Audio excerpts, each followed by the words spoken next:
Basta salamat at ika'y isinilang. Di pangkaraniwan, para siyang superhero. Hinarap lahat ng pagsubok, yung iba hindi biro. Meron siyang misyon, kaya walang takot sumabak. Mga buhay na nagkasalalay sa kanyang pangarap. Para pelikula, action, adventure, drama. May konting comedy, love story na pangmasa. Galing sa wala, akala mo talo. 2 high school boards, and then eventually taken over the Baltimore organization.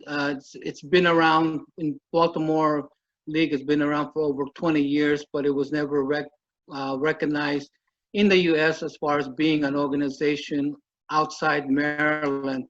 So once I took over, I changed the name of the organization to a Philippine American Baltimore League. That was back 12 years ago. Ever since then, I started teaching kids to big game, trying to coach them and then train them as well at the same time, and still do my officiating corresponding with the basketball. And Eric Quintana came on board with me a few years ago to help me with coaching and training some of the kids. And eventually the organization grew, and now he has his own organization, which is called Padilla DC, which is now he holds Washington DC, and I hold Baltimore City here in Maryland. So that's the quick info about me. Came on board with me a few years ago to help me with coaching and training some of the kids. Eventually the organization grew, and now just have his own. Yes, Coach. Is there a delay in the recording? I hear something in the background. Yes. Okay, so that's, yeah. So I've been involved in several tournaments here as far as officiating. In one of our last NABO tournament, I was involved with the officiating crew before then, and the year before that, I was also involved in handling all the officials in our NABO tournament, which was close to 200 games at that time when I ran my officiating crew, running about 30 different courts at that time. As far as being a basketball coach, I've coached from all the way from 8 years old all the way to Master Division, which here in the U.S. is 45, and now we have Grand Masters Division, which is 50 years old and older. So Baltimore, it's the PABL came about in sometime in 2009 or 10, when the PABL came up about. Before it was non-existent until I took over the organization and set a platform to where it could be known in the basketball arena. So much about talking about myself. I'm not really into talking about myself. So if you guys have like anything that you guys want to know here in the U.S., or anything about officiating or questions that you guys want to know. Yes, Coach. Coach, stop ko lang sandali. Nagkaroon lang ng delay yung Facebook. Nag-stop yung live niya. Para tayo dire-diretso na. Coach, sandali lang. Sorry. Okay. Naputol ulit eh. Usually naggaganito yung Facebook. Yan, okay.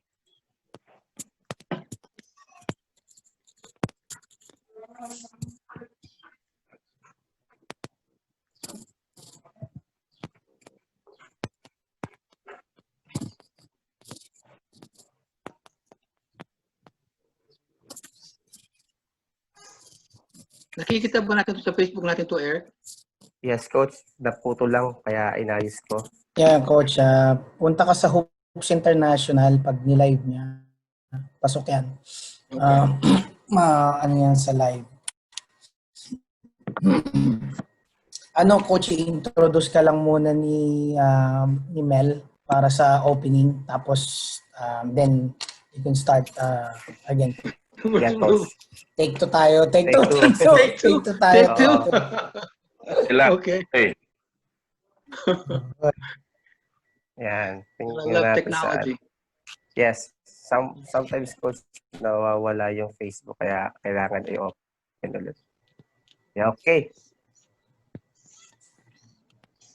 We're live again on Facebook. Sorry for nagkaroon ng mga technical difficulties. Good morning. Welcome again for another day of Talakayan with the Coaches. Welcome back. Magandang umaga, Pilipinas, and good evening sa US. Yung mga bisita natin sa US, gabi sa kanila. And we're live at Hoops Coaches International. Click nyo lang sa Facebook, Hoops Coaches International kung mga gusto nyo manood ng live. And this program is about talakayan with the coaches, and especially our guest for today, hindi lang to local, but ito proud Philippine born, and also maganda yung ginagawa niya sa ibang bansa. And before I start, I want to acknowledge our panel for today.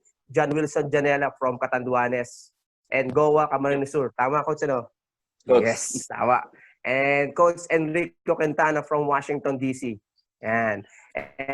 And before we start, kasi introduce ka Coach ni Coach Enrico. And pasalamat muna tayo sa mga sponsors natin. Coach Ariel Banguardia, maraming salamat po. Hoops Coaches International, Blackwater Elite, Medallia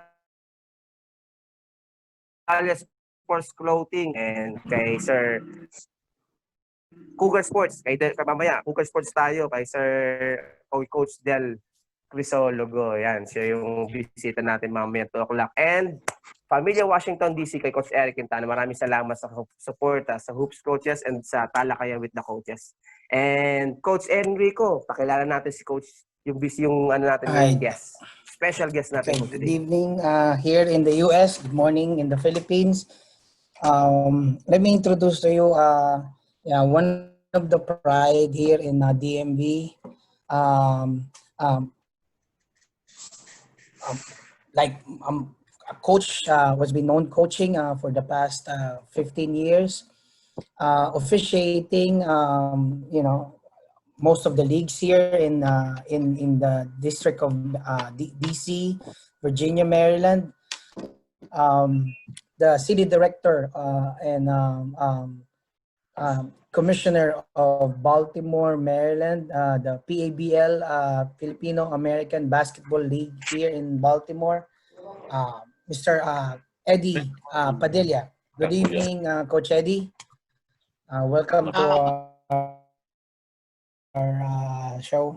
Good evening, Coach Eric. Good evening, Coach Eddie. Good morning, everybody. Good morning, Coach John. Coach, good morning. Okay. Good morning sa inyong lahat. Thank you for inviting me for this live streaming as far as sharing the knowledge among our coaches. Just real quick, I guess I'll go over my quick history, how I got into basketball. I actually started learning how to coach basketball when I was in the military. And from there, I actually first started coaching All Filipino League when I was in Fort Campbell, Kentucky. And that's when I first started coaching All Filipino. From then on, it just kind of grew into it because I love the game. I'm very passionate about basketball. And I started coaching the Army team in my unit back in Hawaii and started playing again until I got here in Maryland. After retiring from the military, I committed myself to being a full-time coach and an official, taking time away from my work and focusing on officiating, going through camps and certification. Just want to thank for my wife for supporting me on that, Carmeda, for helping me to, do what I love to do and giving me time to get all the training that I needed to do and focus on that for a few years. So I started officiating recreational ball in 2004, and then I became board certified sometime in 2008. I've done JUCO Division III. I'm currently members of 2 high school federation. One of them is an IBO certification board. And I also run most of the tournaments here in the area in the DMV, sometimes also in Pennsylvania and sometimes in New York as well. And I've been coaching now for past 15 years, and how PABL came about is Baltimore organization has been around for about 20 plus years, but it's never been in the basketball arena outside of Maryland. So my goal was to put the Maryland, Baltimore primarily in the basketball arena and put it on the map when it comes to the basketball. I started competing in tournaments outside Maryland and eventually developing the organization to where now it's called PABL. Previously it was known some other name, but I can't remember what they were called, but that's how I developed the name PABL. It stands for Filipino American Baltimore League here in Maryland. And from then we just kind of grew. I started training kids when I started this organization with the help of Eric Quintana. Our kids grew and our organization grew, and then and that's how Eric now has his own organization, because we kind of grew real big in the organization, and Eric is now hosting Washington DC Familia, which now he hosts a huge organization there with a lot of supporters from the DC side of the basketball arena. I don't particularly have much to say about myself, other than, there's a lot of things that we've gone through as far as being coaches when going through with the officiating crew and some of the things that they're making calls. I get it all the time.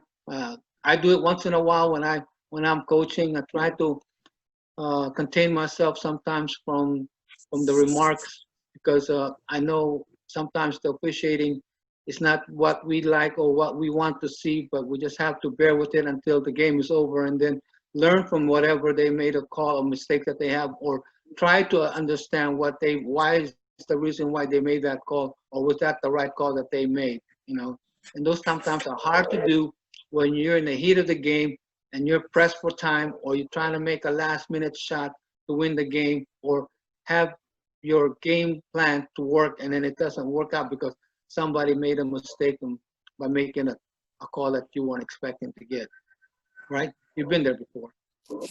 Yes, coach. So with that said, now, does anybody have anyone to, I know you guys have some questions about officiating and stuff like that.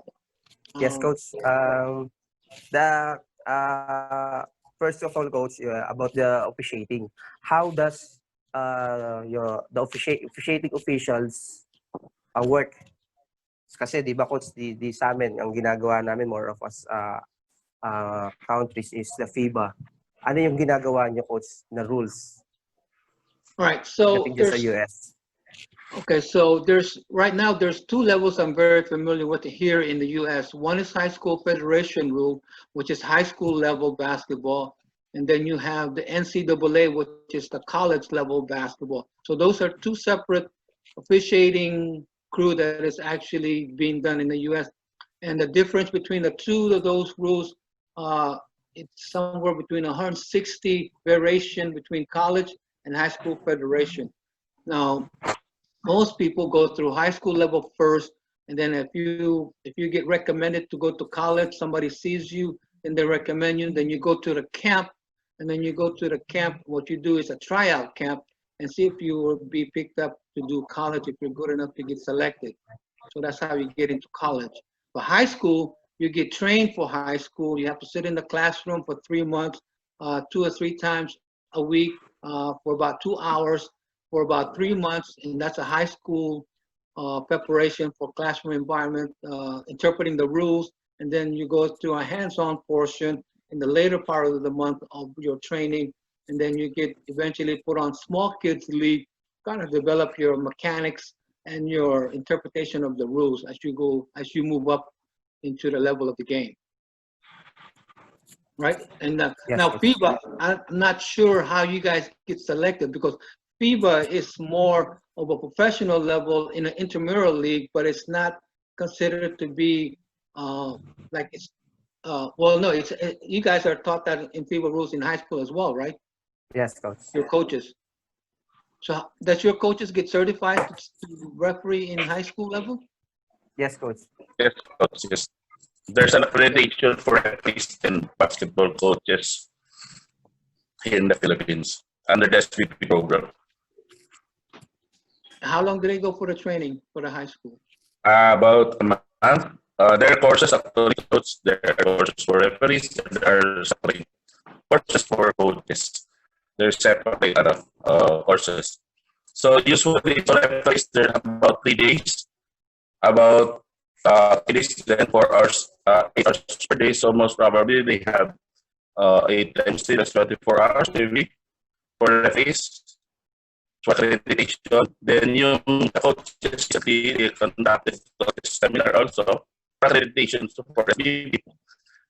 Right now, I think they're in the second stage na coach. Nasa second stage naman yung SBB, no? 1.2. Yes, So coach. yun, that's how they talk about it here in the Philippines when it comes to accrediting of referees. Depending on who is the recognized FIBA organization here in the Philippines. Like before, it's BAB, now it's SBB, sa mga basketball ng Pilipinas. So basically, all the rules here in the Philippines are governed by FIBA. Yes, coach. Although we have separate rules, yes, ground rules or house rules for that matter in every tournament. So that's yes, it. coach. We have in SBP we have 3 coach. We have a coaches academy, and now we have a referees academy. Different job that they're teaching coach and training not only the coaches but especially the officiating officials. Not only the referees coach, yung mga officiating officials like how to handle yung mga technical side yun. Yun yung mga nandun yung mga trainings. For the coaches or for the officials? For the officiating coaches. Because most of us as coaches, umaattend din kami coach ng mga referees clinic kasi it's important to us. Yeah. That's why yun coach, yung rules kasi pag hindi kami umattend tapos merong rule, may mga direreklamo kami tapos yun pala yung rules kasi di ba coach para bang nakakahiya naman. Later on mo pa mako-correct yung officiating. That's why we encourage almost of the coaches not only train the coach seminars for coaches but also officiatings. Does your official require to take an exam before they can actually officiate? A written exam? Yes, coach. But here, coach, we have kasi may ginawa dito ko sa SBP training. Kung gusto mong magpa-accredit, you have to take an exam. Okay. And yung hindi kung ayaw mo naman, yun, a certificate na binibigay, coach. Okay. All right. Yeah, because for us here, in addition to there's also a level, they have their leveling also. Yes. Level 1, level 2, level 3. For level 1 is for the barangay, for level 2, provincial and regional tournaments, and level 3, national tournaments already. So, the SPP also has 3 levels of official race. Yeah.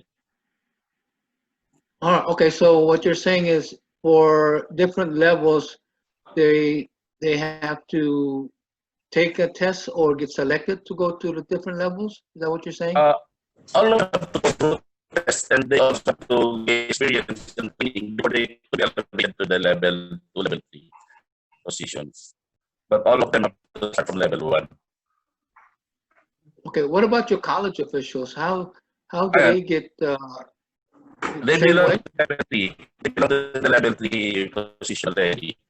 And the highest position here is the IRs, the international referees. They are the ones officiating the international tournaments like the SEA Games, Asian Games, and the ABCs and like that. So that's how it works here in the Philippines when it comes to hierarchy of referees, the leveling of referees. Okay. Coach, can you talk about coach yung how important it is that those officiating official train? All right. So for me, okay, I'll just use me as an example. When I was doing high school basketball, every summer I would attend at least 2 to 3 camps to refreshen my skills and of course get updated with some of the changes in the rules. All right. So let's talk about what some of the changes that's been made in the past few years. Now, in the past, you guys remember when we would actually shoot And if you catch your own ball, back then it was called a self-pass not too long ago, right? About 5 years ago. Now, with the rules have changed about 4 years ago, now that one of those rules has changed now. What they're saying now, because this still a lot of players are still confused with this ruling. If they made an attempt shot and it doesn't have to hit anything, as long as it's an attempt shot and they catch the ball, it's still a valid shot and it's not considered a self pass or traveling. So those are players are still still not getting that rule changed. That's been changed like 5 years ago here in Maryland. Now, I don't know as far as FIBA rules has adapted to that change or not.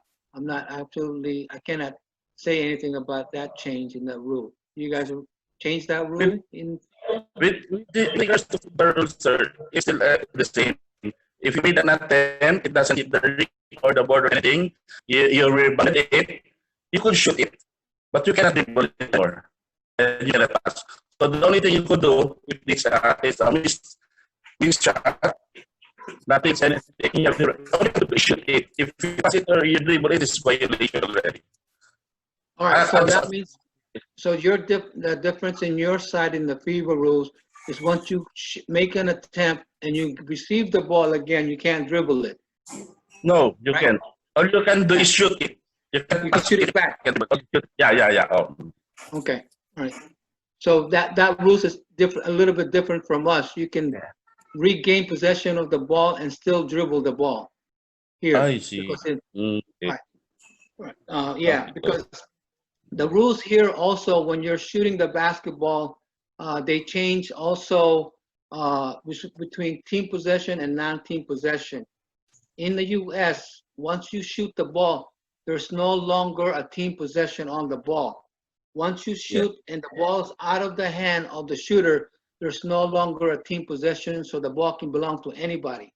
So by recovering the ball, that means he regains the possession. He lost a team possession, so he can do whatever he wants with the basketball. He can dribble it or he can shoot it back up.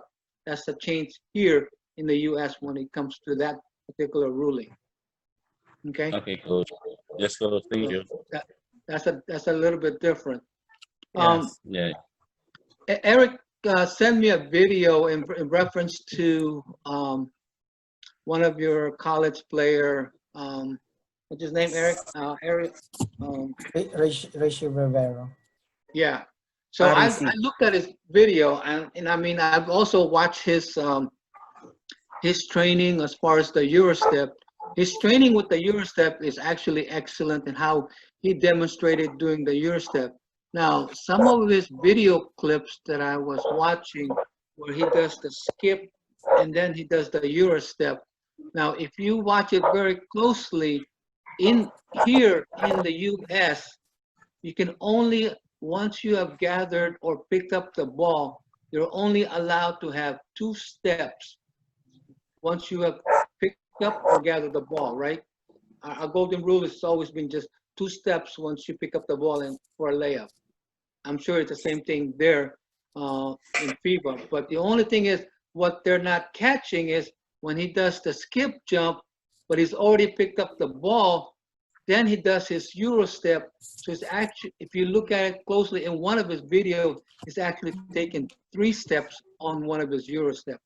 Not all of them, but there's only a couple of them that I saw that he did that. But other than that, all of his other videos, highlights of his Euro step are excellent.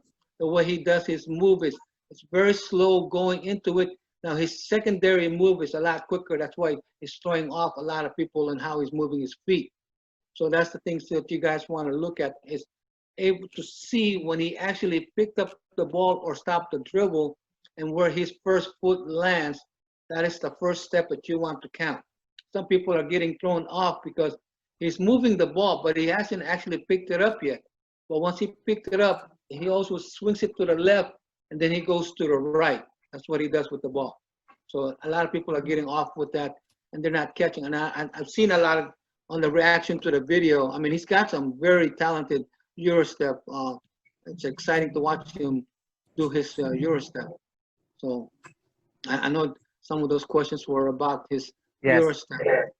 Later, someone asked another player about the traveling. Coach Enrico, you have a question for Coach Eddie. Yeah. Good evening, Coach. Coach, just a simple question. When you've been into the Philippines, I mean, you've been always going there yearly. How do you compare the officiating there in the Philippines and the way how you officiate here in the U.S.? All right, so I've watched a few games in the Philippines. I was actually in Cebu when they had a alumni tournament there for there was one for a younger age group. I think was 30, and then the other group was 40. I was watching some of the officiating, and I've actually questioned some. Uh, their their mechanic is totally different from ours in what we do here in the U.S. Uh,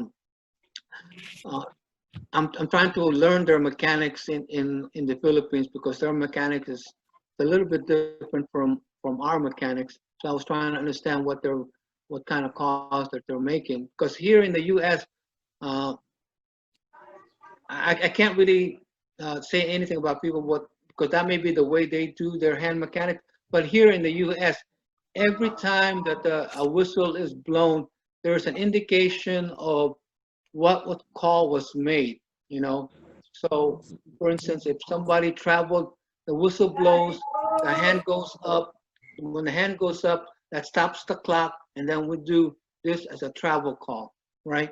Uh, I don't always see that in some of the leagues that I've watched. They make the call and they say it, and then they just move on. But for us, we travel and then we go with the point of direction where the ball should be going next. So that's one of our things. For a block call, for a block call, it's a fist up, and then we have our hands motion, whether it's offensive or defensive, and it's a block, and then we point where the foul was indicated, and then we go to the table. So uh, I didn't see that much in the FIBA. I'm not saying that's the same way across the board for all of the FIBA officials. I'm just merely saying what I saw when I watched the tournament in Cebu with the intramural with alumni in Cebu. So I mean, I haven't watched a lot of games in the Philippines as far as the college level or the PBA. I don't get to see the live streaming on that, but I do watch some of it. But their hand mechanic is definitely different from what we're used to here in the U.S. That's pretty much I can comment on that. Yes, Coach. Eric, did I answer your question, Eric? Yeah, but I just got a question. In the in PBA, Melky, do they use the FIBA rule? Because I don't think are they using the FIBA rules in the PBA now, or they're still using what rules are they using in the PBA? FIBA, Coach. Yeah. FIBA rules. FIBA, rules, okay, Coach. FIBA. But, Okay. siyempre, Coach, lahat naman ng liga meron yung mga house rules din eh. House, yeah, because I don't see them accepting the backcourt, for a FIBA rule. They accept, they're accepting the ball can even go further when they are in the half court, because in FIBA, once you got the possession on the half court, you can go beyond. You can't. I'm saying you can't. So you have to just stay in the half court, or else you're gonna get a backcourt violation. But I've been seeing them, most of their plays they can still get the ball backcourt all the way. Like that's actually what the game that the NBA rules that they're applying. So so yeah, Coach, yeah, you answered the question. I was just want to make some difference, differentiate how when you watch the PBA game. Remember, so how do you see the officials, the professional officials?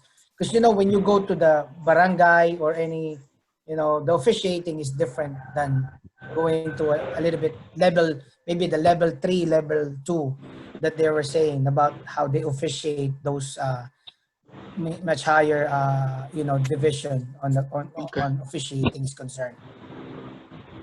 Yeah, I mean, I guess I can take notes on that. The next time I watch PBA, because I watch when I watch basketball, I watch the game, but I will mostly watch the officials, how they officiate the game now. once you become an official, that's pretty much what I look for. Of course, I try to look at the plays as well for the new upcoming stars in the game. So I can definitely take a look at the PBA next game and see how they're doing with their mechanics and some of their rules. Maybe get a little bit more familiar, and then maybe eventually in the future I can answer better questions.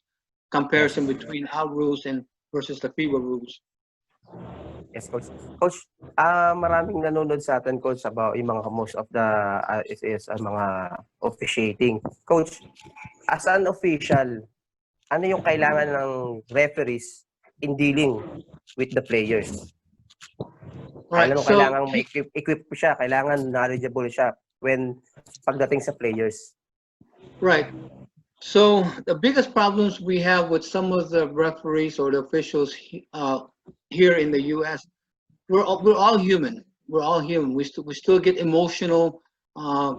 So the things that we're trying to teach the officials now is to set their emotion aside when they're officiating the game and approach more of in a professional manner. If they have a question, when it's posed into a professional question instead of taunting, there's times when players taunt the officials as far as, like they make a comment that is derogatory, like, that call sucks, or you don't know what you're calling, or that's a terrible call. Of course, it's kind of hard for an official to make a comment when you're not even asking an appropriate question. Now, if you ask me, like sometimes some players will ask me, how come I got a travel call on that call, or how come I didn't get fouled on that call? So those things I would explain to the players what I saw and how I interpreted the action of the game and why he didn't get called, or why did he get called.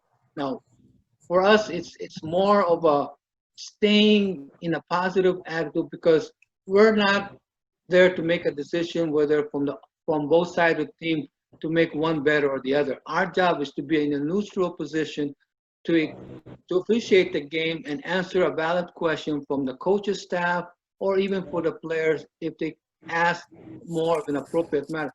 But the problem with a lot of the questions that's been asked to the official is not an appropriate format when they ask the question.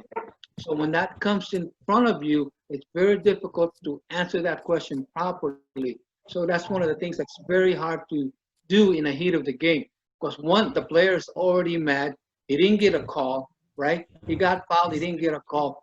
So he asked the referee, and then his voice or his tone may not be the right tone to ask an official. So sometimes the official may not give you an answer, or he's not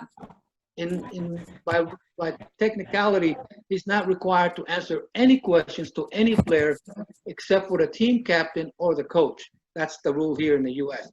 If the team captain asks a question, we can try to answer the question as best as possible, or the coach, the head coach, not even the assistant coach, just the head coach. So those are the things that are the problems that we're having. But for an official, it's actually more of a level of experience and exposure to those type of games where he can condone himself and be more professional when he's asked a certain question. Because I've been asked many a times. I mean, there's times like, I don't really want to answer your question because it doesn't make any sense what you're asking, but I'll answer it because you asked me in a polite manner, so I'll give you an explanation. But when you come to me with the attitude problem and telling me, that call sucked, you don't know what you're doing, I'm not going to respond to you. I'm just not even going to bother listening to you, because there's no point for me to listen to that type of behavior from a player, So, Yes, I mean, it's more of an experience, and then handling it in a more of a professional manner when you're being approached in a very polite way, or in a tactical or in a proper way being asked. So those are some of the things that official needs to learn. We call it tough skin here in the U.S. You have to have tough skin, because there's a lot of players and fans and even parents will give you some very bad vibes or attitude or negative remarks, or even call you names which is derogatory.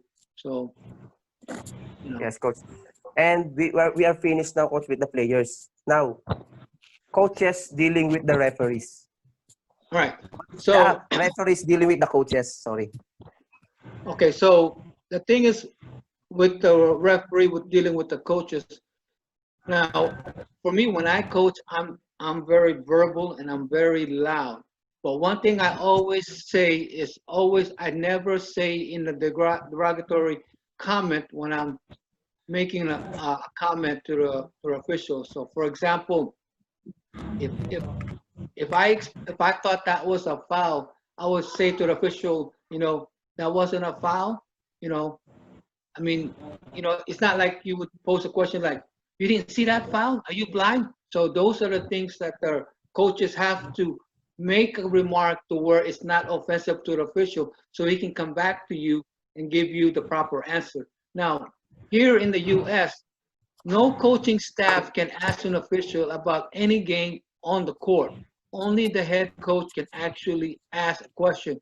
Now, the best time to ask the question for an official, for us here in the US, it has to be on a dead ball situation.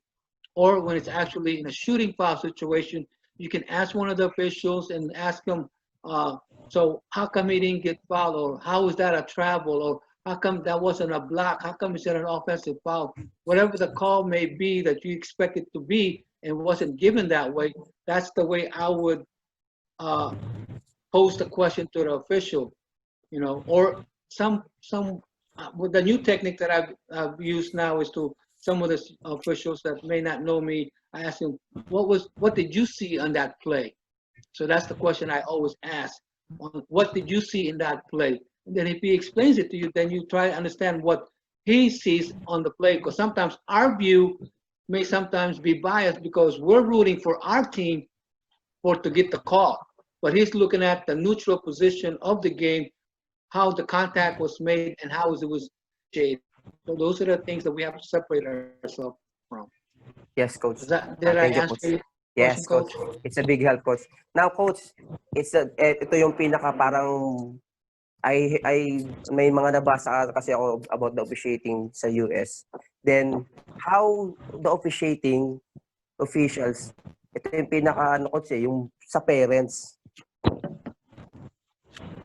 How can they react to the officials? Yes, yung officials so the parents. Well, all right. So in the U.S., technically, Parents or fans, coach. Parents or fans. Yeah. fans or parents here in the U.S. Technically, the referee is not even supposed to react to the fans or the parents or anybody who is watching the game. Unless you're not a member of the bench, there's no need for us to react to the fans or to the parents. Now, the way the situation should be handled, if you have a parent or a fan that is being not sportsmanlike conduct or not being professional, in the U.S. we always have either a security in the gym that handles the situation in the gym itself, or the athletic director who is in charge of the game. Normally, what I've done is I'll contact them first, and then notify them what is the situation is, and then it's their job, or you can contact the coach of that if you know she belong or the fan belong to that particular team, to talk to one of the coaching staff and approach the parent and say, hey, you got to let this go, but you can't be doing that because you're interrupting the game, or whatever the case may be. I mean, I've had parents use profanity on the court for another kid. I had to stop the play, and I had to call the athletic director. And this is one of the few times that I had to eject a parent from the game so we can continue the game. So I actually stopped the game. We would not start again until actually the parent was removed from the stand to be removed from the gym. So those are the things that can be done. I don't know if you can enforce that rule in the Philippines. I can't absolutely say that, but here in the U.S. we can enforce that rule. Like we have a rude parent or somebody who's being very unprofessional making derogatory remark on the opposing team or an official, we would just stop the play and we have to get rid of that parent or that fan out of the gym. Then he can't come in at all until the game is over. Yes, Coach. Thank you, Coach. A big help for us, Coach. Coach, before we go to the question of Coach John Wilson, do you think as a referees, pwede bang sabihin mo, Coach, every time na nagkakamali ka, tao lang ako eh. Some of the officiating official, I heard it a lot. Tao lang ako, Coach, nagkamali ako. Sabi ko, ano, yun ba yung, kumbaga, Coach, kailangan bang i-reason niya yun when he's officiating the game? Okay, so to me, that you would never hear that from me. I would never say I made a mistake, because once an official starts admitting that he's making a mistake, then he's not doing his job right. Now, there is a difference between making a mistake or seeing the call differently from the coach's point of view versus the official point of view. So there's some thin line between those two, what the coaches see or what a player sees versus what an official say. But for a player for a coach, for an official to say, I made a mistake, I'm sorry, that is not a norm for us to be saying to the coaches. Now, after the game, say, hey, I might have made the mistake on this call, after reviewing the tape or whatever, then I can go back and tell you, yeah, I reviewed the tape, especially if there's a videotape that you send me or something, then we can review it and say, yeah, this call should have been made this way. But at that point in time, for me to say, I made a mistake, I'm sorry, he has more courage than most of us do, but I would never say that during the game. Only after the game, I would say that after I viewed and say, okay, I looked at it and this is the way it should have been called. Yeah, I made a mistake on this call, but never during the game. Thank you, Coach John. Coach, thank you. Coach Eddie, I have two questions for you. First question is, usually, how do you prepare as a referee for a game? How do you referees like you prepare for a game if you are going to officiate? All right. So what we do is here in the U.S. for a college referee, he has to be on site 3 hours before the game starts. Okay, 3 hours. 3 hours. So what we do when we get there, once everybody shows up, what we call a game plan for the game. We talk about all different types of scenario, what could happen, what should an official be doing at this time, or for example, if there's a fight involved or something happened on the court, the key thing is that if it's a 3-man person that's officiating the game, 2 of them should try to resolve the issue between whatever happening with the players. The third person's job is to ensure to watch overall what is going on with the whole situation, as far as like who left the bench and who came on the bench or what he saw, and then keeping an eye on the whole situation while the other 2 officials are trying to diffuse the problem. So that's one of the things that we may discuss. Or we normally discuss, sometimes there's always 2 whistles on the paint, or what we call in the block, right? So sometimes when you have two calls that are made, the things that we always say is never give a preliminary signal when you make that call. If you're on the trail side, the trail side means the back side, or if you're the C, if you're doing a 3-man mechanic, always have the lead official see the play first, and then if he has something different and you saw something very differently, what you would do is you would approach the official and explain to him what you saw. Now it's up to the lead official. If it happened in the block on his side, it's up to him to make the decision whether he wants to accept what he said or go with what he saw. So those are the things that we talked about if there's a double whistle in the paint. There's a lot of things that we talked about, if you don't do hand check in the very beginning of the game, we're not gonna put it in the game like in the 4th quarter. It's already too late. Yeah. If you let it go for the first 3 quarters and now you're gonna call in the 4th quarter, that's a no-no. Either put it in the game in the very beginning, or we don't use it at all, right? So those are the things that we go over. We go over violations on versus what we see on the clock. You know, we got to be managed to able to watch the score, the clock, and the shot clock. So whoever, for instance, who's ever facing the shot clock, that's his job to make sure he watches the shot clock or the game clock and the scoreboard. So those are the things that we talked about. We talked about transition from the front court to the back court or back court to the front court, how we transition into position, or where we're going to be moving to. There's things that we talked about. So a lot of things that we talked about also is on a three-man mechanics is when the ball is moving for one side of the court, you have to be there when that ball, you have to anticipate the ball moving from the left to right of the court. So you have to be able to rotate. Now, I've watched some of the games in FIBA, not to say anything bad about the FIBA, but when you guys doing three-man mechanics, the lead person hardly ever changes from left to right. That's something that I've noticed on some of the games when you guys are doing three-man. How often do you guys do three-mans a lot on your games? Yeah. This year, coach, FIBA, SCP adopted the three-man officiating already in the Philippines. There's somewhat two-man officiating.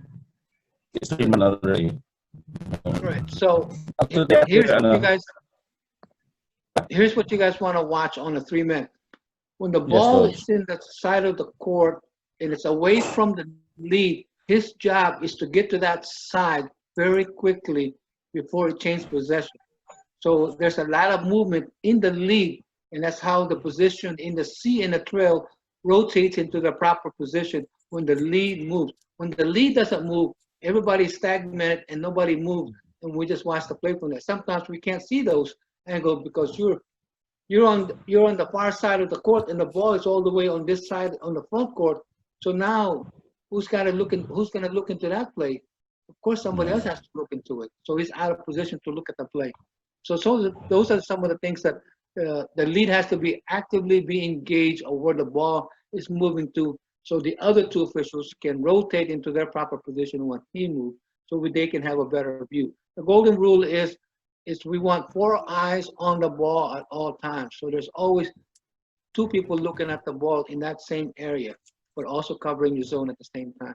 Those are some of the things that they're teaching us in college level.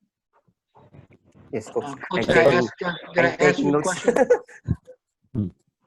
It's my thank you for the Yes. very informative answer. Anyways, my next question is, as a referee coach, what are your traits that you put in part to become a successful referee or a good referee? Coach Mike, can you repeat what he said? His mic was kind of like off. I could not quite understand his question. Hello, coach. What are your traits or characteristics that you put in part to become a good official or referee? Coach John, I'm not hearing you well. Your mic is kind of like. I'm sorry. Yan, coach. I'm sorry, coach. Okay na? Yan, coach. Okay. Coach. Try it again. Can you ask him what the traits or characteristics that he possessed to become a successful referee or official? Can Coach someone Eddie, repeat what he said? Maybe- he was Coach, he was as trying coach. to say, yeah. So go ahead. He's trying to say, coach, traits and characteristics to become a good officiating. Say it one more time. That you Yung have, ma- coach. What Yes. what traits do you have? Your characteristic, that you follow. Trying to, what discipline you use. Being To become a better official? a Yes, better yes. official. Yeah. Yeah. Oh, Yes, okay. sir. All right. So the characteristic trait to become a better official is one of the guys said a comment to me one time, a good official will always try to know his mistakes and improve it, right? A bad official, he always thinks that he's always right and he's never wrong. That's a bad official. So for me, with that being said, I've always tried to learn on the rules that is being changed and also understanding the game situation. Every game situation is different from one game to the other because every player is a little bit different. Everybody's attitude is a little bit different. There's some games that are very clean. You don't have to worry about, easy to officiate. Then you have some that are terrible. I mean, like I officiated a game that the skill level was so terrible that it was so hard for me to officiate.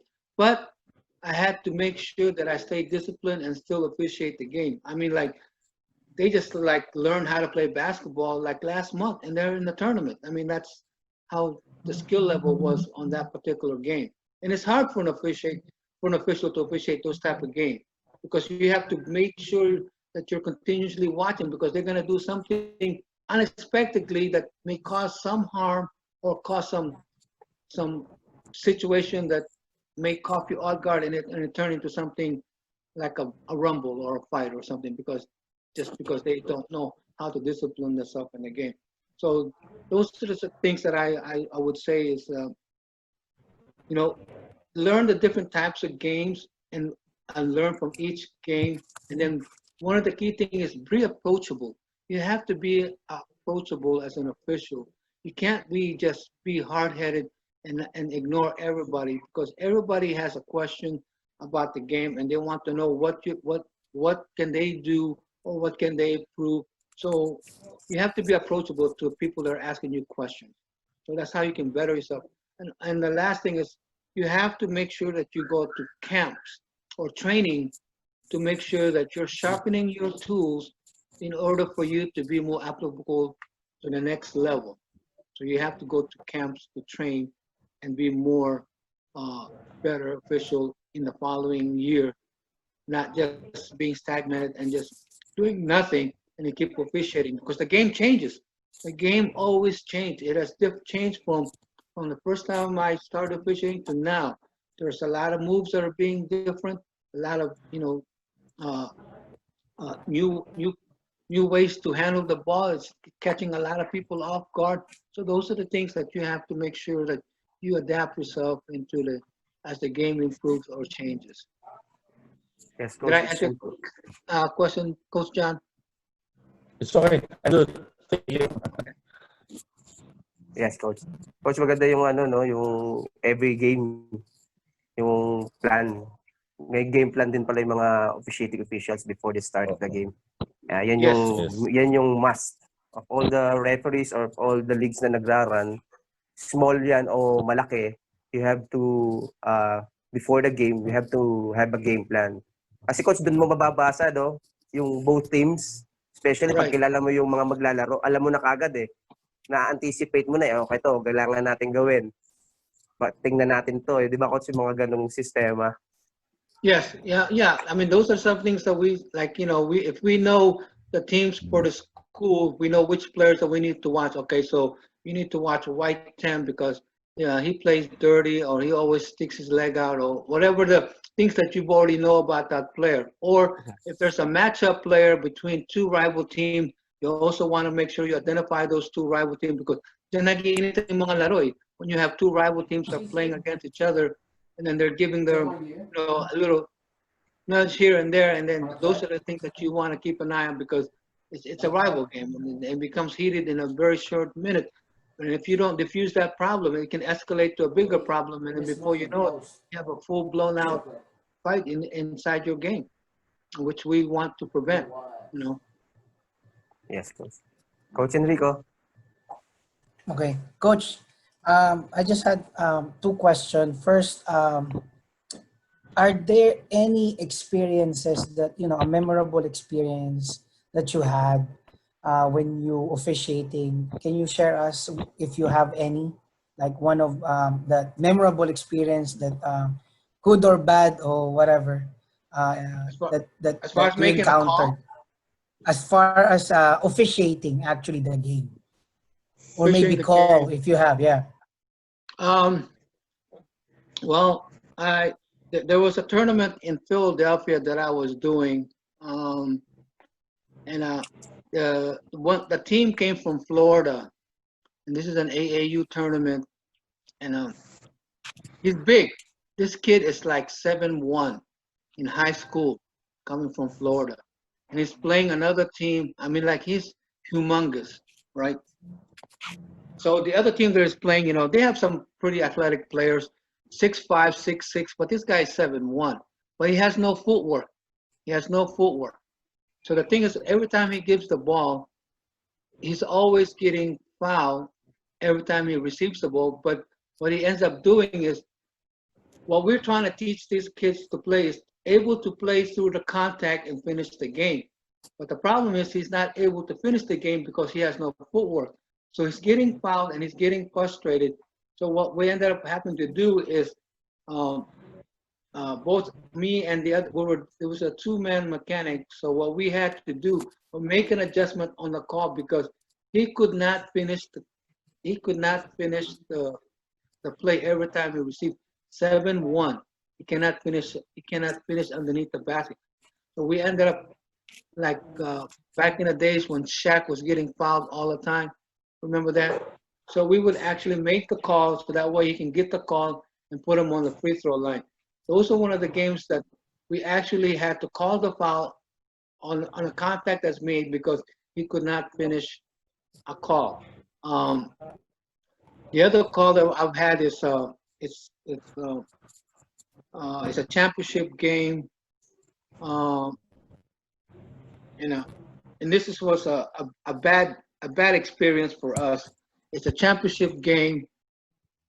The opposing team is down by 1 point, and it was their possession, and they had like 20-something seconds left in the game, and they had possession, and they were in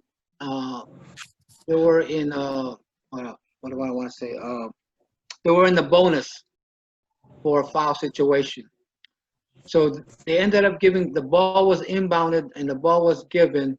Now, one of the offensive player decides to set a screen and he sticks his butt out, but draws no contact on a defensive player. And my partner blew the whistle and called it an illegal screen. And guess what happened with that game? The game was, the ball possession changed and it was given to the winning team. And as soon as they got the ball, that was the end of the game because there was only 20-some seconds left in the game. And by the time the play was done, it was less than probably 5 seconds left in the game. So pretty much what happened is one of the things that we always try to say to our officials, let not our whistle become the deciding factor on who's winning, who's going to win the game.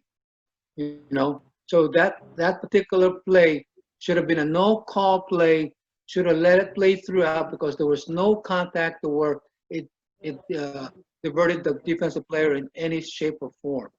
So that should have been a no-call. But instead, blew his whistle, called it an illegal screen. That changed the possession and that cost the game for the other team. And a lot of parents were mad about it, and a lot of the players were mad about it. But hey, I could not do anything about it. The call was already made. You cannot change that call once a call has been made. We just went through with it, but yeah, we did not get a good game call out of that one. So yeah, those are the two ones that I can only remember so far. I mean, there's plenty. Coach, if there's a review, can you overturn that call? So, no, if there's a review, all right, now, okay. Now, my second question, Coach, is can you give us coaches some I mean, since you're coaching as well, there are some things that that there are times that you could be used those as an example, like in a situational, since you are both in both sides. Like, is there any advice that you could give us, like a pointers, like on a dying 5-10 seconds, like there's some rules like us here that when a player's making a foul shot, like if you made a shot, since you said from the beginning, we had a rule that if there's no possession of the ball, you can call a timeout even though the ball is going to the other side or the opponent of of the shooter, something like that. So do you have some strategies that, can share to us that you coach as well, that you knew that we can Right. So, use, that it could situational to us too? all right. So the times. All right. So one of the things that, especially when we're under the clock, right, we have only a few seconds to implement our game. So one of the things that you always want to know is make sure you know what your game plan is with your players. So what I normally do, if it's a tight situation on the clock, on a game clock situation, I always tell my officials, "Hey, look, we got, I want to make them realize how much time is left on the clock in case they're not paying attention." That's one thing that I want them to make sure that they understand. And the thing is, if we're trying to foul, we want to let the official know if we want to stop the clock because we're trying to foul. We gotta let the official know what our game plan is, what we're trying to do. Hey, we're trying to foul here because most of the time, if the officials that don't know what you're doing and we're trying to foul and there's marginal contact, they're not gonna call that foul, right? Because we're trying to stop the clock. We're trying to put them in a bonus and go for a 1-on-1, and hopefully we gain the possession of the ball, right? There's times we've been through that situation, right? We want to foul. We want to put them on the line to shoot a free throw 1-on-1, and hopefully we gain the possession. If they miss the shot, we get the ball, and then we run it down to our side of the court. So those are the things that you might want to make sure that you know what you want to do in the game. So let the official know, hey, this is what I'm trying to do. I'm trying to foul, blah blah blah. Or like if you have like a particular play that you want to implement, and then there's a player that that always does something crazy or stupid on the opposing team, you can always blur out, hey, check out number white 10, look what he's gonna do. So it puts him in the radar of the official what that player might do. But sometimes he does dirty stuff. We want to make sure that the official catch it, that they're missing. So those are the things that we're doing.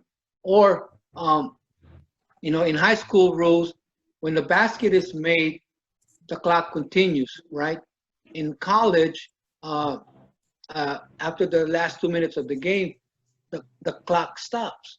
So those are the things that we're trying to make sure that we know that it's happening on the clock, and you got to let the official know sometimes that they may not be paying attention, or the table may not be paying attention to the clock, and then they forget about it, and then it kills the time. And whether it's a benefit to us or a disadvantage, that's the things that we have to keep an eye on with the table as well as the official.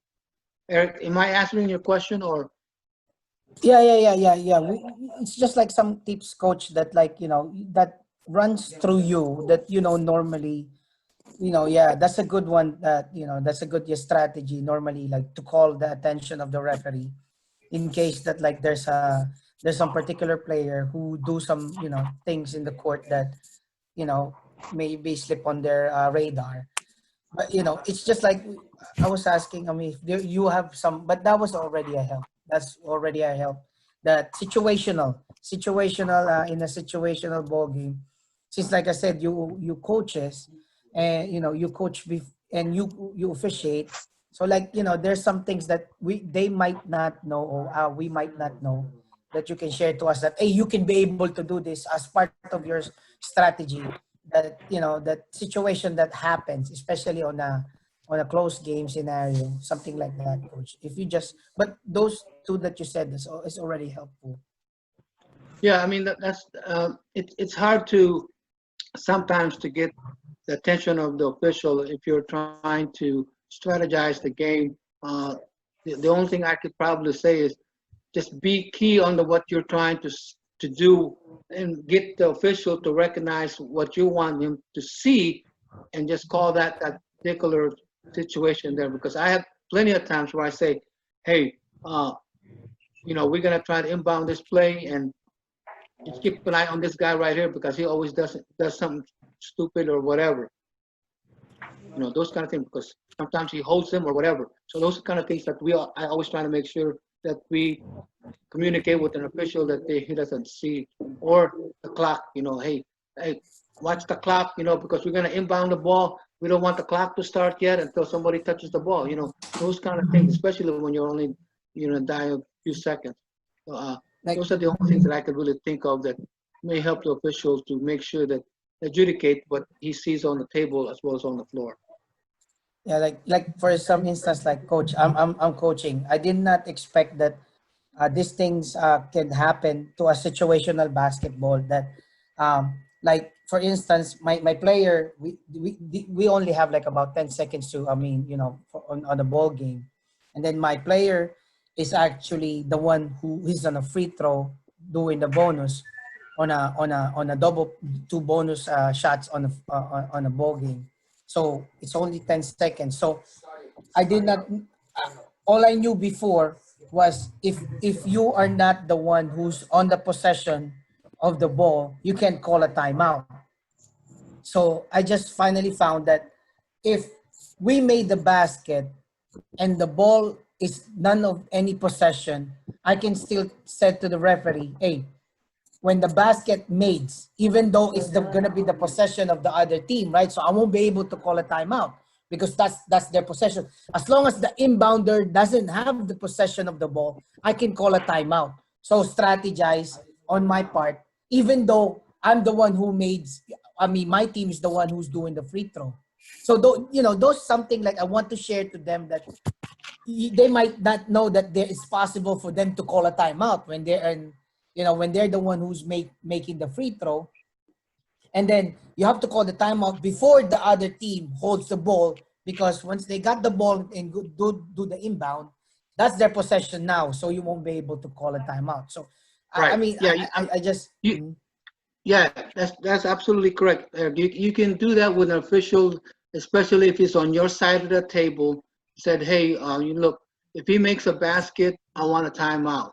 That way he knows automatically that you're going to call a timeout, but just make sure that you still verbally say timeout so that he knows that you're still wanting the timeout.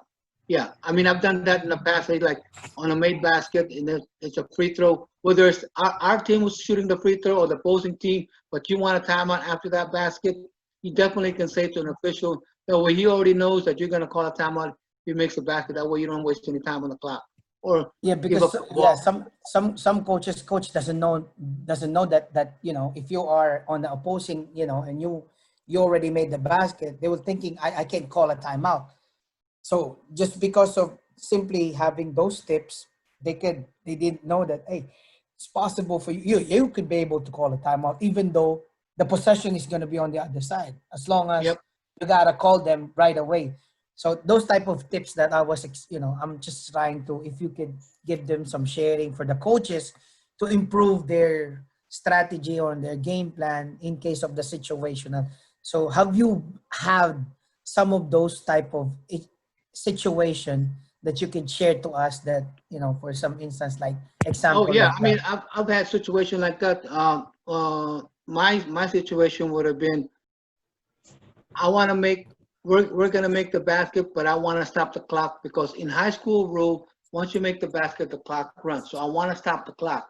So what you want to do is, whoever the trail side of the official, never want to contact the lead because the lead is too busy looking at the ball or the game that's coming in from the back court to the front court.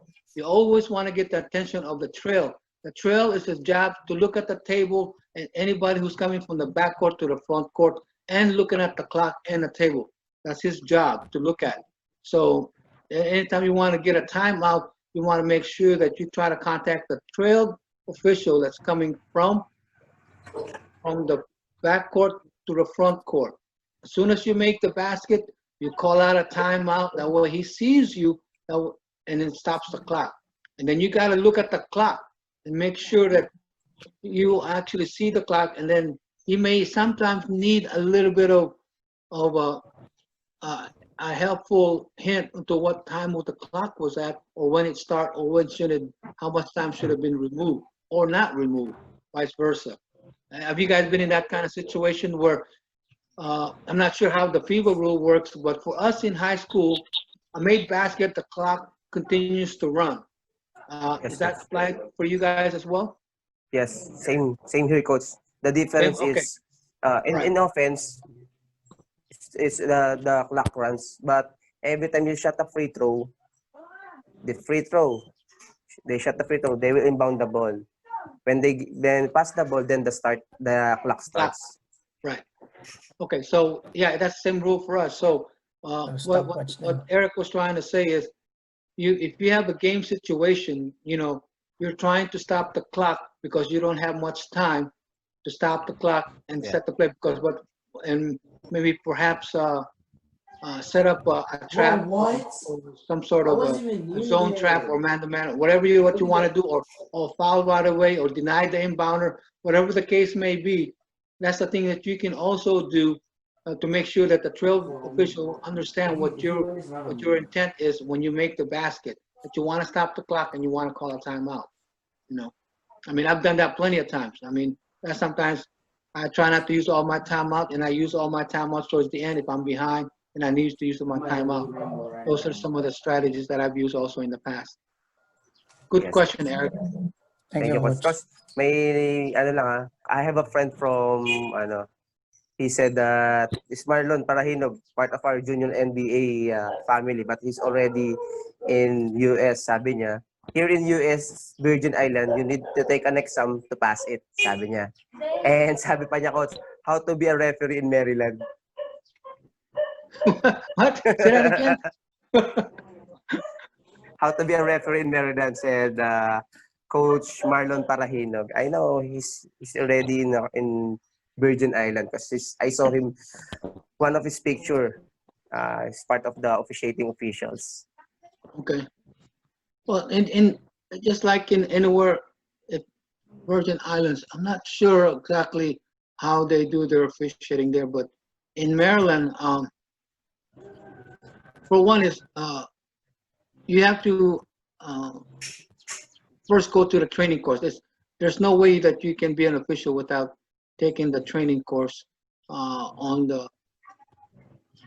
before the season starts, and it's like 3 months long. That's a must. You have to take the classroom first before you can actually be an official, and then you have to pass the exam. Yes. So that's the requirements for the state of Maryland. And then you have to go to a rules interpretation meeting. That way you can be approved to officiate in the state of Maryland.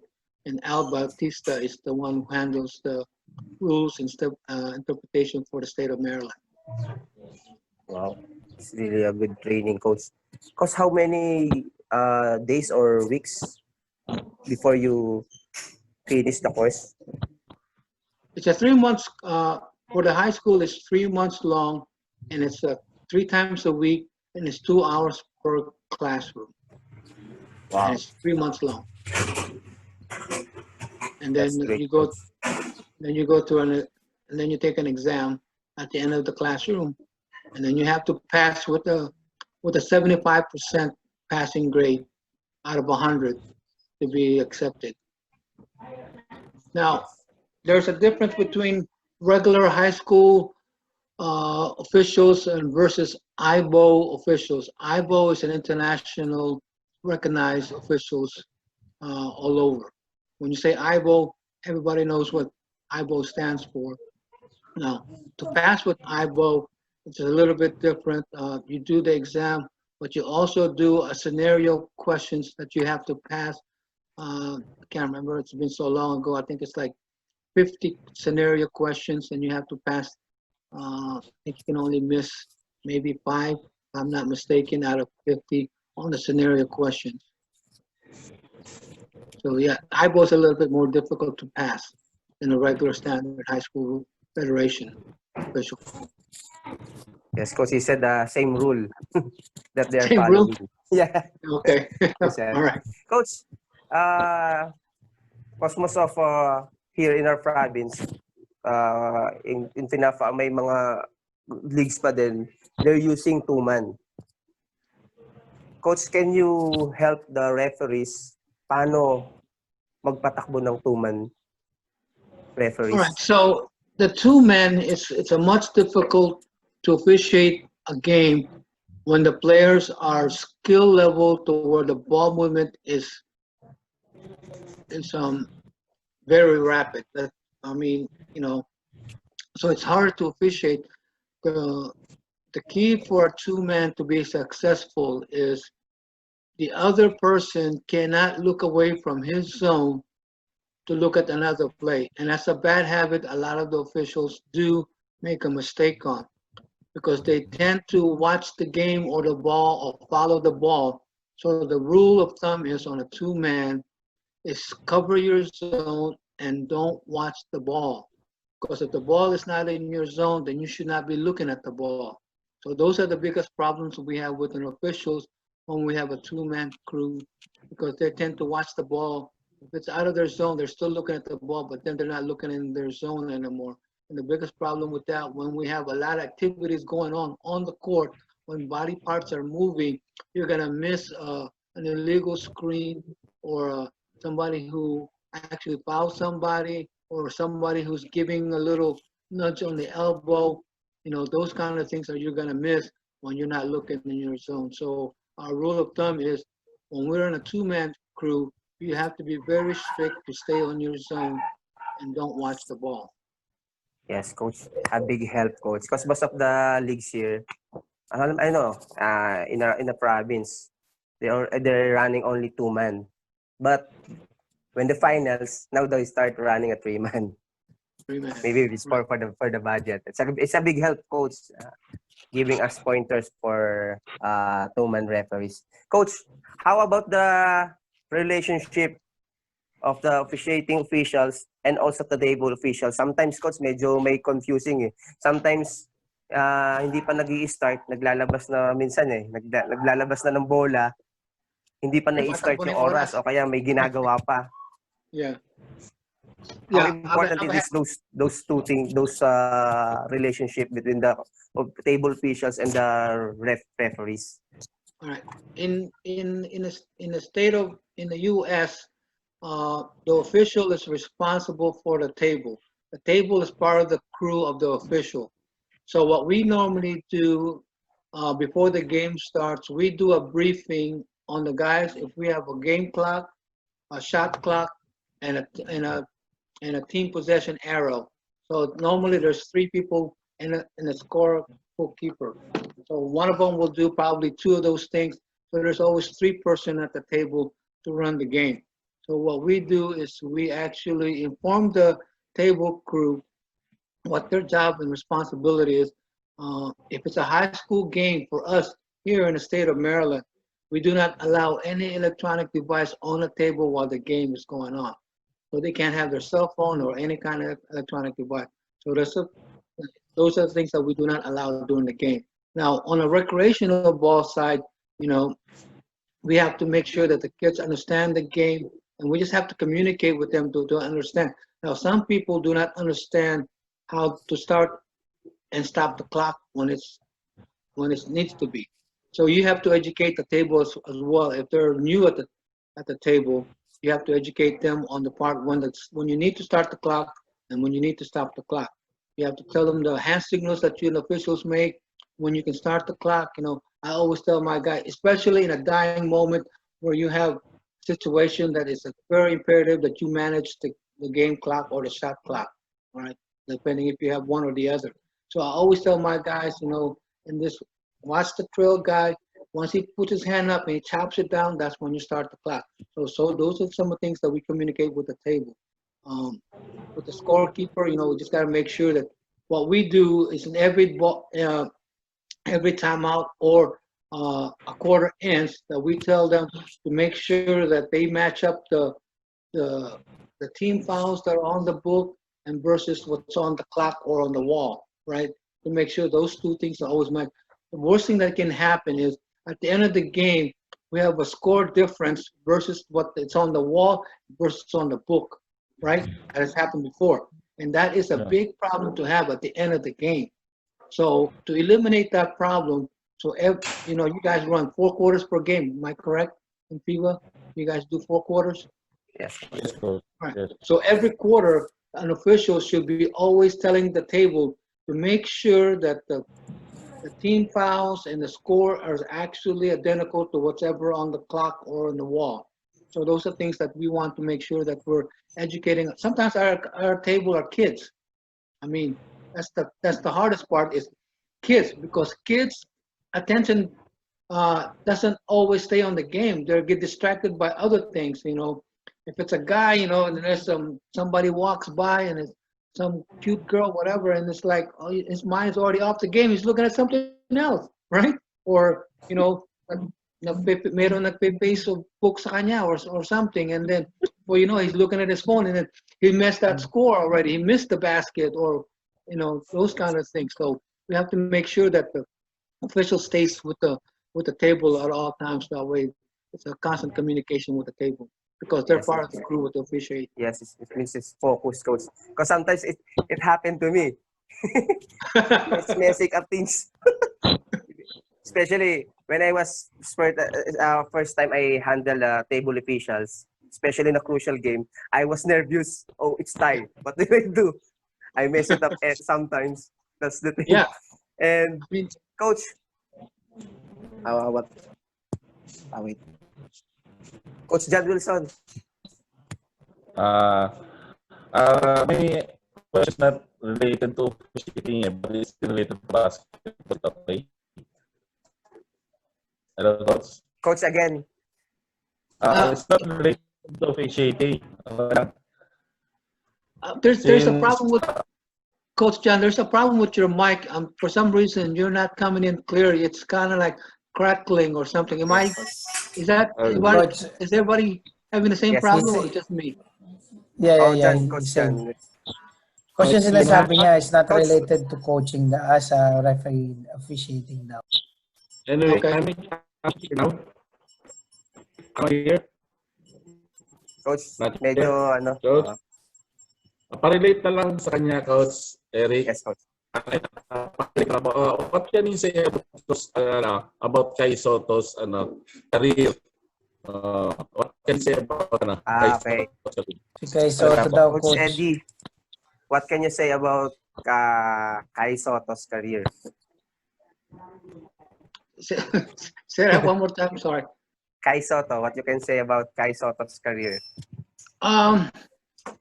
He's. I mean, I have not able to watch any of his game. Not yet, anyways. But from what I've been reading and what I understand about he's developed very well with the, you know, being a Filipino here in the U.S. Um, uh, uh, but as far as how he's developing, I have not monitored him that much on this game.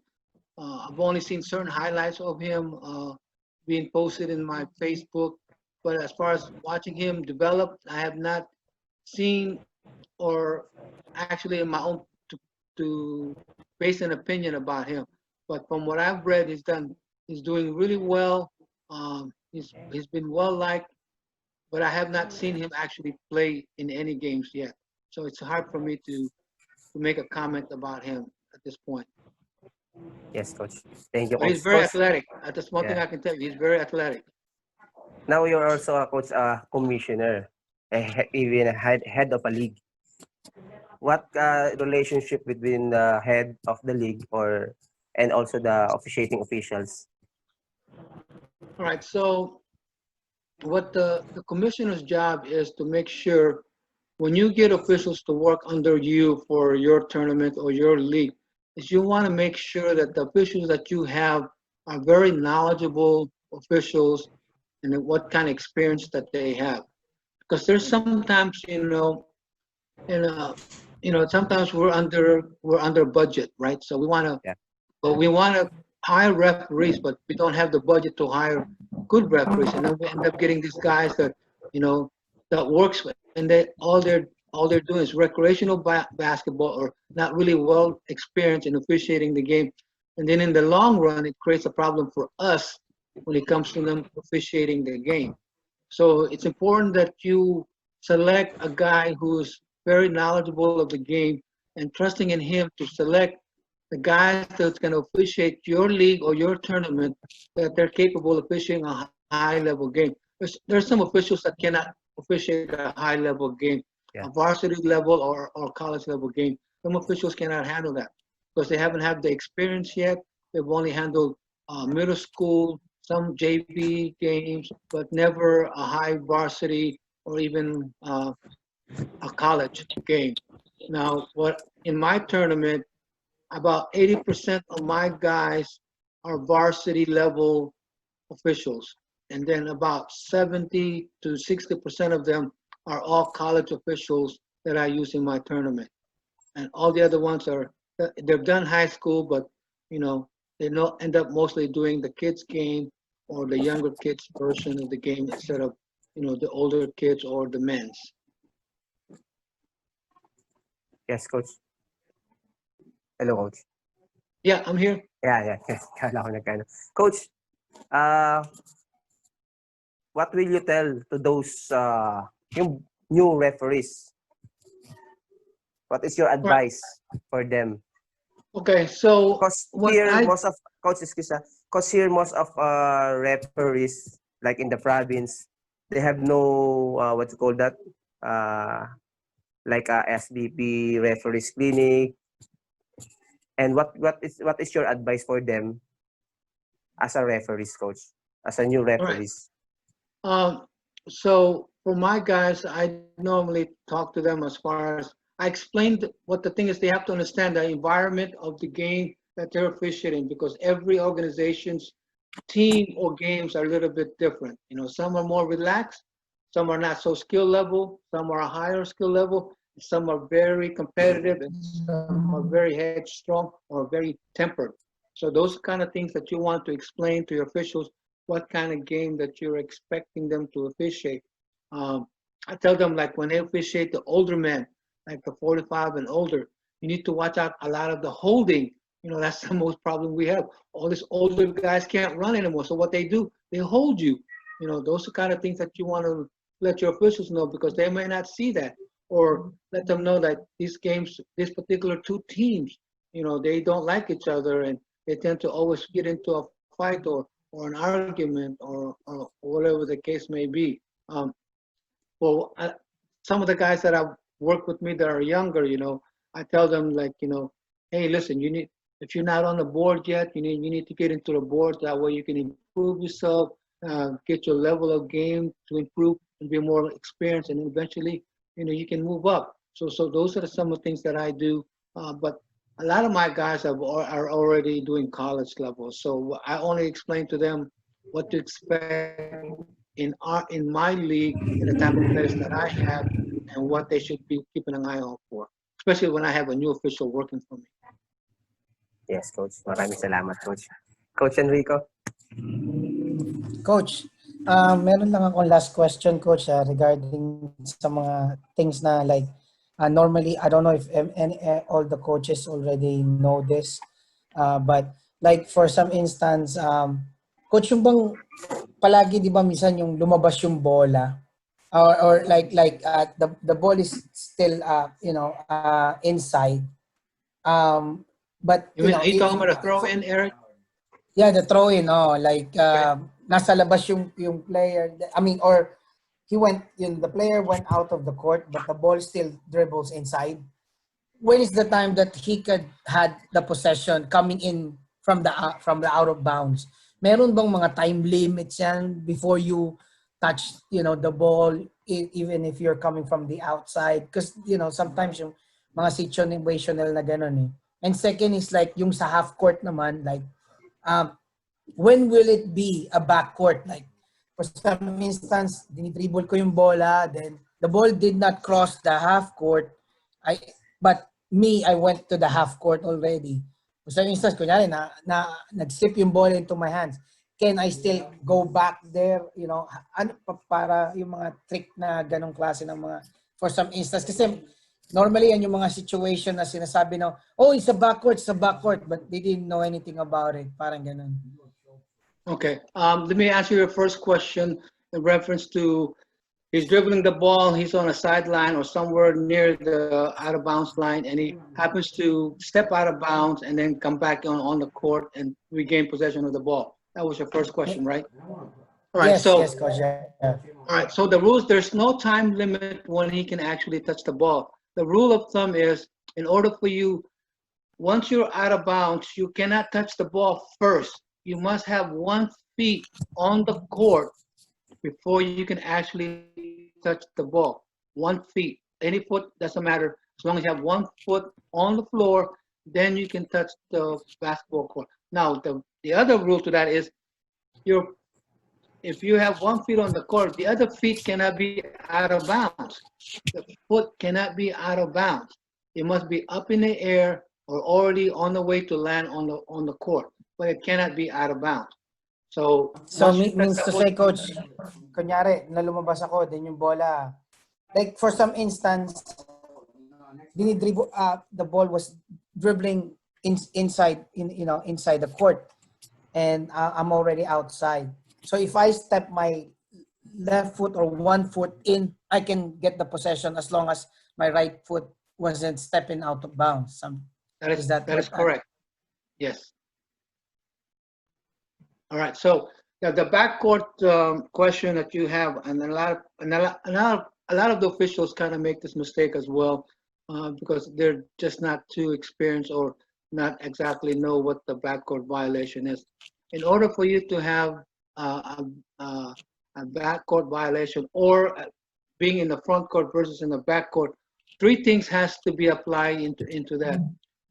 It's called both feet plus the ball has to be on one side of the court. If all 3 are not on one side of the court, then it's still, if you came from the backcourt, you're still on the backcourt. For example, if you're in the middle of the division line and you are straddling the division line, you have 1 foot on one side of the division line, and then the other foot's in the front, the other foot is in the backcourt, and you're dribbling the ball, you're still in the backcourt. You're still not completely in the front court. Now, let's just say you move your other foot now, and both feet are in the front court, but the ball is still in the back court and you're still bouncing it. You're still not considered to be in the front court. It is not a backcourt violation yet. Or I mean to say, coach, pwede bumalik siya sa backcourt, and yes, he can go to the other side if in case that he's being trapped. Right. Yes. Okay. You can still go back. So there's another problem with this one is all right. So you know how sometimes a player who is in the back court, and then they happen to give him the ball. The ball is already on the front court. It's already in the front court, and somehow his teammate for some reason is in the back court, and he passes the ball to him. He jumps in the now. Both feet. Make sure you guys understand what I'm saying. Both feet are still in the back court. He jumps in the air and catches the ball and lands the front court. So, what do you guys think that is? Backcourt, coach? Absolutely correct. No, right. It's a backcourt violation because he received the ball while he left the backcourt. Whatever foot he left last is where you will count where he was at the time. Whether he caught the ball in the air or whatever the case may be, his foot was in the backcourt when he actually intercepted the ball and landed in the front court. So it's a backcourt violation. So those are some of the things. Yes, because the difference is only if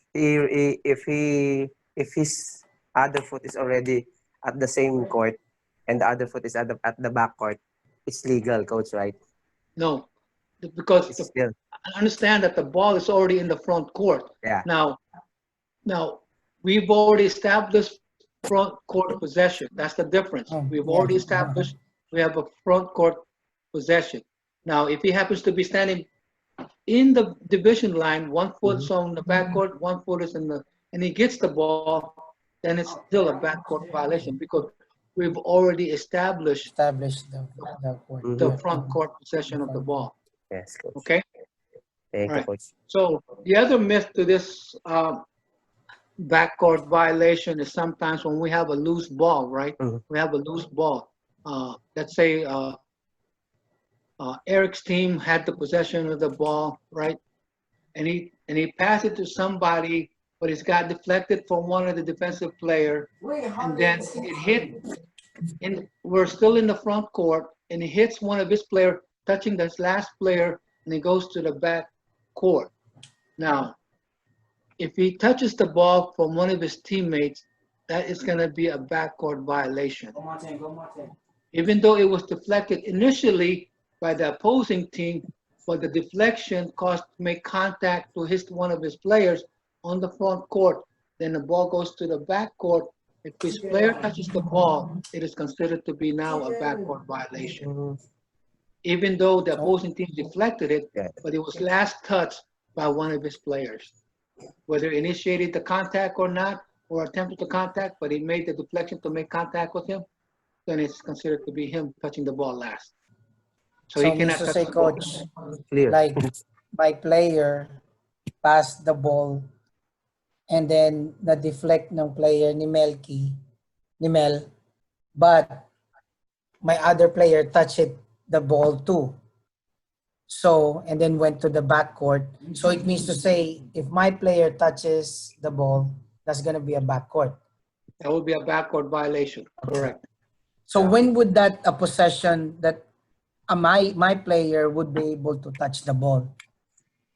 In that possession, he cannot touch But the ball. no. So there's no any situational that my player could recover a loose ball that coming from a deflection. Now, if it was last touched by him, he cannot touch the ball once it receives the backcourt. He can touch the ball, but it will be a backcourt violation. So, but if only Mel's player touches the ball, but my player did not, then my player can recover the ball. Yes, absolutely. It's clear, Okay. coach. All right. Yes, coach. All right. Thank you. So Thank you so much, coach. There's one thing that I wanted to go over. I don't know if you guys have this problem or not. In the out of bounds, you know, the black line, some courts have 2 inches, and some have 4 inches wide, right? Have you guys ever seen that on your court? Have you guys ever noticed that on your court? Yes, coach. Okay, in some school, they have a wider strip on the out of bounds. It could be up to 4 inches, and it's normally in black or whatever the dark color may be at that point. So, and this happened to one of my players because he didn't know any better. So what he did was, even though the division, the line is so wide, but the out of bounds is on the other side, but the black line is considered to be out of bounds. No matter how wide it is, once you step into that line, whether on the inbound play or the out of bounds play, once you touch it, it's considered to be out of bounds. Out of bounds. Even though, because it's so wide, sometimes players get confused about it because they think it's the other side that you can step in, but it's actually that line. No matter if it's 2 inches or 4 inches, once you step that line, it is considered to be out of bounds. So there's a lot of things that people sometimes get confused when the black line is so wide that they don't understand that that's actually out of bounds. That's the pointer that I wanted to emphasize. Some people don't recognize. Coach. And sometimes, coach, na-alarm lang sila pag natawagan na ng violation. Ow! It will not happen again. Coach Eric, any last question for Coach Eddie? I'm okay. I'm good. I'm Okay, good. coach. Thank you. Coach, maraming salamat dun sa mga nanood and as a players, as a referees, sinabi na ni coach yung mga characteristic and a must kung paano yung approach as a officiating officials to the players, to the coaches, to the parents, especially as a commissioner, as a head of the league. Sinabi na rin ni coach yung mga relationship between the table officials and the referees. Ito yung mga magandang bagay, at least coach, na-alarm sila, na natuto yung mga nanonood natin, especially sa mga grassroots, yung mga nagsisimula pa lang as coaches. And even yung, if matagal ka ng referees, diba? The word from Coach Eddie is a different thing. We need to learn more. Diba, coach? And especially to the referees na nagsisimula pa lang, don't be hunger tayo sa learning na matuto. Coach, any word, advice sa lahat ng mga referees natin, officiating officials and table officials who manage, and also those heads na nagmamanage ng tournaments? Yeah, I mean, my only point that I guess I can put out is, we've always got to know the game, and when we understand the game, we can be able to manage it better. And the way you become to manage the game better is uh, teaching yourself to some of the things that are unknown to you, that you're not familiar with. You know, be be approachable and be tentative in wanting to learn the new game that's being happening. Always be open-minded. I guess that's the point I want to say. Be open-minded to the situation. Don't always think that you know more than somebody else. It's always better to know more and learn more if you from somebody else that was willing to teach you. Coach, may isa pa ako, bigla akong na-trigger. Kasi Okay. I saw some of the officiating, meron silang ganito, yung headset when they're calling a game. What? Where? Yung parang In meron FIFA? silang nakalagay na headset dito tapos may Oh, okay. earphones. Oh, yeah. So that's the clock. It's the clock to start the clock on the for the NBA. You see it in the NBA, right? Even here, coach, there's some league here na gumagamit nun kaya na ano ako kung para saan yun.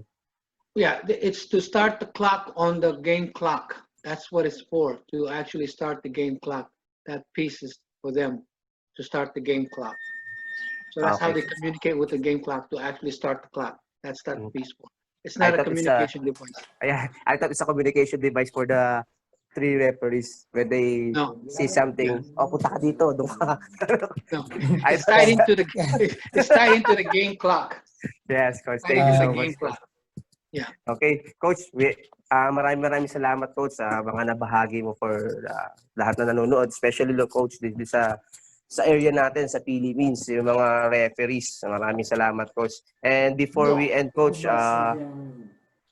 we would like again to thank all our sponsors kay Coach Ariel Vanguardia, yung paghahandle niya dito sa namin sa Hoops Coaches, Blackwater, Instant, Gab Consultant kay Sir Oliver Gan, Medalla Sports Clothing kay Sir Glenn. And later on, Cougar Sports Dubai, siya yung bisita natin at 2 p.m. And maraming salamat, Coach Enrico, Familia Washington. Coach, maraming salamat, Coach Eddie Padilla, coach na, head pa ng referees. We proud of you, Coach. Thank you. Thank you for having me here. Thank you, Eric, for allowing me to speak in the behalf of Maryland and also here in Baltimore. I want to thank everybody who's watched the show here. Definitely, I've learned some things as well, and I'm definitely more interested in knowing more things about how things are working in the Philippines. I try to go home every year, and hopefully, I can able to watch a live game there and Also, see Coach, how if you will go home, just conduct a referees officiating seminar, so it will be a Okay. great help. Yeah, I'll do that. I'll get a point of contact from Eric, from you, when I go to the Philippines. Thank you, Coach. Hopefully, Thank you, after this COVID thing right now, I was supposed to be going home sometime in September, October, but I'm not sure if that's going to happen because of the guidelines that the president put out that, if you have a foreign passport, if you don't have a Philippine passport, you cannot come into the Philippines. So Yeah. We'll see what Okay, happens. Coach. Thank you. so Thank much, you, Mike. Coach Eric, Coach Eddie. Thank you so Thank much. you, for thank you, thank you, Thank Coach you. Eddie, thank you. Thank All you, right. Coach. See you again, Coach. Okay. All right. Bye, Coach. Good night. Good night. All right. Good morning. Bye. Bye.